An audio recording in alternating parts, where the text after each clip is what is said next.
మీ జీఐఈటీ ఇప్పుడు జీజేయుగా మారింది. 2000కు పైగా ప్లేస్మెంట్స్, ఐపీఎం, కేపీఎంజీ వంటి సంస్థలతో ఇంటిగ్రేటెడ్ కోర్సులు. యూపీఎస్సీ కోచింగ్, అడ్మిషన్లు ఓపెన్. రాజస్థాన్లోని గంగారాంలో ఓ 13 ఏళ్ల బాలిక మీద అత్యంత హేయంగా, ఘోరంగా 32 మంది 5 రోజుల పాటు అత్యాచారం చేశారు. ఆ పాప ఏడుస్తుంటే వాళ్ళు మద్యం తాగుతూ, ఆ పాపకు కూడా మద్యం తాగుతూ చిత్రహింసలు పెడుతూ ఆ పాపకి నరకం చూపించారు. ఇంత అఘాయిత్యానికి పాల్పడిన వాళ్ళందరి మీద కఠిన చర్యలు తీసుకోవాలని వాళ్ళంతా అక్కడ లోకల్లో ఉన్న వాళ్ళంతా గొడవ చేస్తే 5 హోటల్స్ని ఇప్పుడు బుల్డోజర్స్తో కూల్చేశారు స్థానిక గవర్నమెంట్, అంటే స్థానిక ప్రభుత్వాలు అన్నమాట.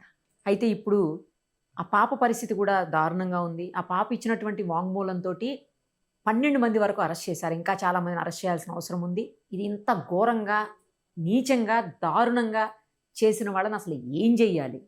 వీళ్ళు అసలు మనుషుల, మృగాల? బహుశా మృగాలు కూడా ఇంత కిరాతకంగా, దారుణంగా ప్రవర్తించవేమో అనేటట్టుంది ఈ ఘటన. ఇదే విషయం మీద మనతో మాట్లాడడానికి బీజేపీ నుంచి పద్మా సూరపనేని గారు లైవ్ కాల్ అందుబాటులో ఉన్నారు. ఒకసారి ఆమెతో మాట్లాడదాం. నమస్తే అండి. నమస్తే గారు. మీ గవర్నమెంటే ఉంది సెంట్రల్లో, ఎలాంటి చర్యలైనా తీసుకునేటువంటి అవకాశం ఉంది. ఇమ్మీడియట్గా వాళ్ళ మీద కఠిన చర్యలు, ఫాస్ట్ ట్రాక్ కోర్టు లాంటి ఏర్పాటు చేసి చేయాల్సిన అవసరం ఉందా లేదా? మీరు ఏమనుకుంటున్నారు అసలు ఈ ఘటన గురించి చెప్పండి ఒకసారి. డెఫినెట్ గా ఫస్ట్ ఆఫ్ ఆల్ ఏంటి అంటే, ఈ ఘటన అనేది అసలు మనందరం తలదించుకోవాల్సిన సమాజం, అసలు ఏం రెస్పాండ్ అవ్వాలో కూడా అర్థం కాని విషయం. అంటే ఒక 13 ఏళ్ల చిన్నారి మీద ఇంత మంది మానవత్వం లేకుండా మృగాలన్నా వదిలిపెడతాయేమో, కానీ వీళ్ళు అంతకన్నా దారుణంగా బిహేవ్ చేశారు. వాళ్ళు తాగుతూ అమ్మాయితో తాగిస్తూ అమ్మాయిని హోటల్ కి తిప్పుతూ 5 హోటల్స్ మార్చారు అమ్మాయిని. ఒక 5 రోజుల పాటు ఒక అమ్మాయికి నరకం చూపించారు. సో బేసికలీ ఇది అందరం తలదించుకోవాల్సిన విషయం ఇది. అంటే ప్రతి ఒక్కరు సమాజంలో అసలు ఎలాంటి చోట మనం బ్రతుకుతున్నాం, అసలు కాస్తైనా కనికరం గాని, మానవత్వం కానీ లేదా? ఒక 13 ఏళ్ల చిన్నారిని అలా చిదిమేయడానికి వీళ్ళకి అసలు మనసు ఎలా ఒప్పింది? ఒకళ్ళ తర్వాత ఒకళ్ళు అది ఎంతమంది అనేది 36 మంది అంటున్నారు. బట్ ఎవరైనా సరే, అంటే ఒక్కళ్ళు ఆ హోటల్స్ లో కాస్త మానవత్వంతో ప్రవర్తించిన ఆ అమ్మాయి అరుపులకో, కేకలకో, ఆ అమ్మాయి ఏడ్చే ఏడుపులకో ఒక్కళ్ళ మనసు కూడా కరగలేదా? ఒక్కళ్ళు కూడా నిలదీయలేకపోయారా?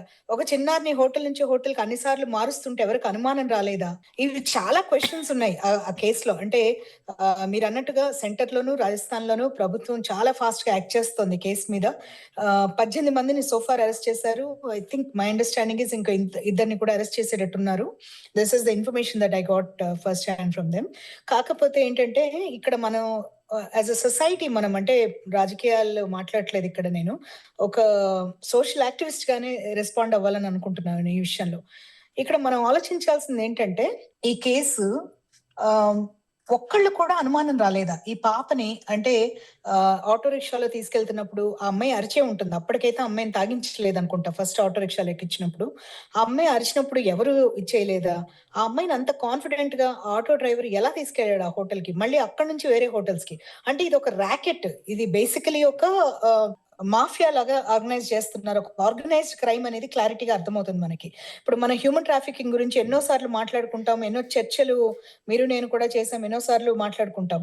ఎంత కట్టుదిట్టంగా చేసినా కూడా మేనేజింగ్ టు డూ ఇట్ ఎక్కడో లెవెల్లో జరుగుతూనే ఉంది.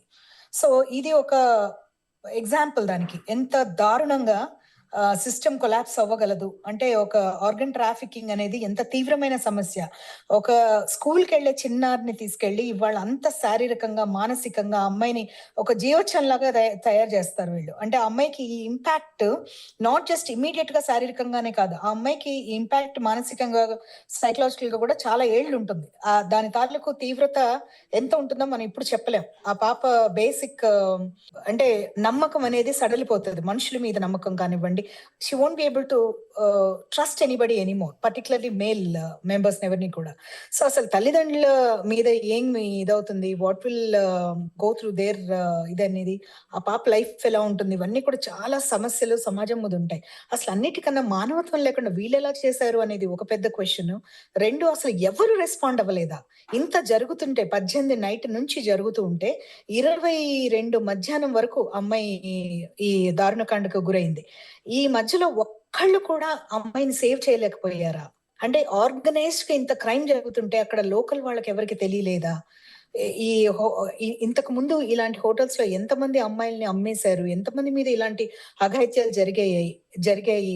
ఎంతమంది ఆటో డ్రైవర్స్ కానివ్వండి, రిక్షా పుల్లర్స్ కానివ్వండి, హోటల్ మేనేజ్మెంట్ కానీ ఎంతమంది ర్యాకెట్‌లో ఉన్నారు? ఎక్కడెక్కడికి ఆడపిల్లల్ని తీసుకెళ్లారు? ఇవన్నీ కూడా ఇన్వెస్టిగేట్ చేయాల్సిన ఇదుంది. అంటే ఈ కేస్ ఈక్వల్లీ ఇంపార్టెంట్. బట్ దీని వెనక ముందు జరిగిన వాటి మీద కూడా చేయవలసొస్తుంది. దానికోసం ఖచ్చితంగా సెట్ రాజస్థాన్‌లో కూడా మీ గవర్నమెంటే ఉంది కాబట్టి ఇమ్మీడియేట్‌గా యాక్ట్ చేసి డెఫినెట్‌గా. వెంటనే ఆల్రెడీ దే చేసి they are taking all the necessary actions. Yes. Yes. అందుకే ఫాస్ట్‌గా ఇక్కడ మనం అర్థం చేసుకోవాల్సిందేంటంటే ఆ పాప ఇన్‌స్టాగ్రామ్‌లో పరిచయమైన ఒక ఫ్రెండ్‌ని కలవటానికి నాకు అంటే వివిధ మాధ్యమాల ద్వారా తెలిసిన ఇన్ఫర్మేషన్ ఏంటంటే, ఇన్‌స్టాగ్రామ్‌లో ఒక ఫ్రెండ్‌ని కలవడానికి ఆ అమ్మాయి విజయనగరం అనే ఊరెళ్ళింది. ఆ పాప. ఒక్కతే వెళ్ళిందా? ఎవరైనా వెళ్లారా? అనేది మీద నాకు క్లారిటీ లేదు. బట్ అక్కడి నుంచి బ్యాక్ ఆ అమ్మాయి వచ్చి బస్ ద్వారా దిగిన తర్వాత ఆటో రిక్షా ఎక్కింది అనేది నాకున్న సమాచారం. I could be wrong. అంటే ఇది బేసికల్లీ మాధ్యమాల ద్వారా వచ్చిన ఇన్ఫర్మేషన్. అంటే నేను విన్నదైతే స్కూల్ నుంచి వస్తుంటే ఆటోలో తీసుకెళ్లారని మేము విన్నదండి. మరి మాకొచ్చినటువంటి అంటే ఇన్ఫర్మేషన్ నాకు నాకు నాకు వేరే మాధ్యమాల ద్వారా అట్లా చెప్పారు నాకు. అదే ఓకే. చెప్పాను నేను. That stands to be corrected అది రాంగ్ అయితే. బట్ ఏదైనా కూడా ఆ పాప స్కూల్ నుంచి గనక నిజంగా వస్తూ ఒకవేళ గనక ఆటో రిక్షా ఎక్కింది అంటే ఈ ఆటో రిక్షా అతను కొత్తతనా? లేకపోతే ఎప్పుడూ అమ్మాయి అలవాటుగా ఎక్కే ఆటోనా? అనేది కూడా నాకు క్లారిటీ లేదు. అట్ దిస్ పాయింట్ బలవంతంగా అంటే మనకి ఎక్కించుకున్నారు ఆటోలో అని. దాని మీద నాకు ఇది లేదండి. బేసికల్లీ ఏంటంటే, నాకు చెప్పిన సమాచారం ఏంటంటే, ఆ అమ్మాయి ఎక్కింది. ఎక్కిన తర్వాత ఆ అమ్మాయిని హోటల్‌కి డైరెక్ట్‌గా తీసుకెళ్లారు. అక్కడికి తీసుకెళ్ళిన తర్వాత ఆ అమ్మాయిని అమ్మేశారు. అమ్మేసిన తర్వాత ఆ అమ్మాయిని వివిధ వ్యక్తులు మద్యం వాళ్ళు తాగుతూ ఆ అమ్మాయితో తాగిస్తూ ఆ అమ్మాయిని హింసించారు. బాగా 22 మధ్యాహ్నం వరకు. తల్లి 3 రోజుల తర్వాత ఏదో కంప్లెయింట్ ఇచ్చారన్నట్టుగా చెప్పారు నాకు. అదే నేను చెప్తున్నాను కదా! లాట్ ఆఫ్ ఇట్ ఇప్పుడు మనకి మీడియాలో ఉన్న చాలా ఆ అమ్మాయి పిక్చర్స్ కానివ్వండి, కొన్ని కొన్ని ఇన్ఫర్మేషన్ అంతా కూడా చాలా రాంగ్ ఉంది అనేది మనకి అందుతున్న సమాచారం. అవును. సో, యాక్చువల్ ఇన్ఫర్మేషన్ ఏంటి అనేది ఇన్వెస్టిగేటింగ్ ఆఫీసర్స్ వాళ్ళు చెప్తేనే, వాళ్ళు ప్రెస్ కాన్ఫరెన్స్ పెట్టి చెప్తేనే ఇదవుతుంది. బహుశా అరెస్ట్‌లు కంప్లీట్ అయ్యేంత వరకు వాళ్ళు డీటెయిల్డ్‌గా ప్రెస్ కరెక్ట్. Conference correct. ఇప్పటి వరకు చేయకపోవచ్చు. 12 మందిని అరెస్ట్ చేశారు. ఇంకా ఉన్నారు. నాకు తెలిసి 18 మందండి. 18 మంది అరెస్ట్ అయ్యారు. అది నాకు తెలుసు. 18 మంది అరెస్ట్ అయ్యారు. మిగతా వాళ్ళని కూడా అంటే ఆ పాప ఇచ్చిన వాంగ్మూలం బేస్డ్‌గా కొంతమందిని అరెస్ట్ చేశారు. కొంతమందిని ఆహ్, అంటే వీళ్ళు చెప్పిన సమాచారం మేరకు మళ్ళీ వేరే వాళ్ళని అరెస్ట్ చేశారు. అట్లా అవుతా ఉన్నాయి ఇవి. బహుశా అవన్నీ అయిన తర్వాత ఒక క్లియర్ డీటెయిల్డ్‌గా వాళ్ళకి ఇదొచ్చిన తర్వాత అప్పుడు బహుశా మనకి ఇంకా మోర్ డీటెయిల్స్ ఒస్తాయి. బట్ ఇది ఒక ఇంతకన్నా దారుణమైన విషయం ఇంకోటి ఉంటదని నేను అనుకోను. ఒక 13 ఏళ్ల చిన్నారిని ఇంతమంది మృగాల్లాగా అసలట్లాగా వేధించటం, ఆ అమ్మాయిని అట్లా చెరపట్టటం 5 రోజుల పాటు అనేది అసలు ఊహించటానికే చాలా దారుణంగా ఉంది. 5 హోటల్స్ తిప్పారు అంటే, ఈ 5 హోటల్స్ కూడా ఈ ఆర్గన్ ట్రాఫికింగ్‌లో ఇన్వాల్వ్ అయ్యున్నారా? లేకపోతే వాళ్ళకి తెలీదా ఈ పాపని తీసుకొచ్చింది అనేది కూడా ఇన్వెస్టిగేట్ చేస్తేనే తెలుస్తుంది. నాకింకొకటి కూడా అర్థం గాని విషయం ఏంటంటే, ఈ హోటల్స్‌ని కూలగొట్టేశారు. They brought them down. ఈ ఇన్సిడెంట్స్ అవును. జరిగిన హోటల్స్. సో, ఈ లోపల అక్కడ మె మా అంటే ఇన్వెస్టిగేట్ చేసి ఎవిడెన్స్‌లు కలెక్ట్ చేసిన తర్వాత కూల్చారా? ఏంటనేది కూడా మనకి అది క్లారిటీ లేదు. సో, లాట్ ఆఫ్ థింగ్స్ అవి నాకు క్లారిటీ లేని విషయాల మీద మాట్లాడలేము. But at this point I just hope పాప రికవర్ అవ్వాలి మానసికంగా, శారీరకంగా. And I hope God gives her the strength. And ప్రభుత్వం వైపు నుంచి పోలీసులు ఆల్రెడీ చాలా ఫాస్ట్‌గా టేకింగ్ ద యాక్షన్ ఇన్వెస్టిగేట్ చేస్తున్నారు. అండ్ ఫాస్ట్ ట్రాక్ కోర్ట్ ఎలాగో చేస్తారు దీనికి. సో, వీళ్ళకి కఠినాతి కఠినమైన శిక్షలు పడాలని నేనైతే గట్టిగా కోరుకుంటున్నాను. అంటే ఉరిశిక్ష కూడా తక్కువే అనిపిస్తది ఇలాంటి మానవ మృగాలకి. చాలా సార్లు ఉరిశిక్ష వద్దు అనుకుంటాం మనము. మనం ఎవరో ఇంకోళ్ళని ఉరి తీయడానికన్నా ఒక యాటిట్యూడ్ ఉంటది చాలా మందిలో. కానీ ఇలాంటివి జరిగినప్పుడు మటుకు నాకనిపిస్తది వీళ్ళకి ఉరే కరెక్ట్ అయిన శిక్ష అనిపిస్తుంది. వీళ్ళెవ్వరు అంటే మానవ మానవత్వం లేని వాళ్ళు ఈ సమాజంలో బ్రతకటానికి అనర్హులు వీళ్ళు. ఒక పసిపిల్లలని కూడా అంత వేధించగలిగిన వాళ్ళు ఇంకా అంటే పసిపిల్లలు గూడా వ చూసి కూడా వాళ్ళు ఆలోచించి వీళ్ళని ఇట్లా చెరపట్టాలి అని అంత ఆలోచన ఉన్నవాళ్ళు, వాళ్ళసలు ఉండటానికి అర్హులు కాదు. సమాజంలో ఉండటానికి అర్హులు కాదు. సో, అలాంటి వాళ్ళకి అలాంటి శిక్షలే పడాలి. ఎంత త్వరగా కుదిరితే అంత త్వరగా వీళ్ళకి అంటే ప్రాసెస్ అంతా ఇన్వెస్టిగేషన్ అంతా అయిపోయి వీళ్ళ కోర్ట్‌లో వీళ్ళ ట్రయల్ ఫాస్ట్‌గా అవ్వాలని నేను మనస్ఫూర్తిగా కోరుకుంటున్నాను. రైట్ అండి. Thank you.